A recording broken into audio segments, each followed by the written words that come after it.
যুক্তরাজ্যের কর্বি শহরে ঈদ উৎসবকে ঘিরে আনন্দ, সৌহার্দ্য ও সম্প্রীতির এক অনন্য মিলন মেলায় পরিণত হয় স্থানীয় মুসলিম অ্যাসোসিয়েশনের বিশেষ ঈদ পারিবারিক অনুষ্ঠান।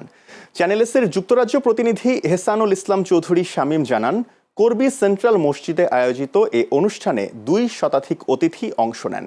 স্থানীয় বিভিন্ন কমিউনিটির মানুষ নিজ নিজ সাংস্কৃতিক ঐতিহ্যের খাবার নিয়ে যোগ দেন উৎসবে, যা ভিন্ন সংস্কৃতি ও সম্প্রদায়ের মানুষের মধ্যে পারস্পরিক বন্ধনকে আরও দৃঢ় করে।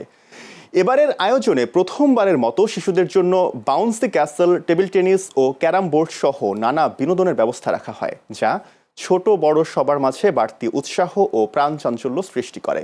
কর্বি কমিউনিটির চেয়ারম্যান ইউসুফ চৌধুরী জানায়, এবারের ঈদ উৎসবে রেকর্ড সংখ্যক মানুষ অংশ নিয়েছেন।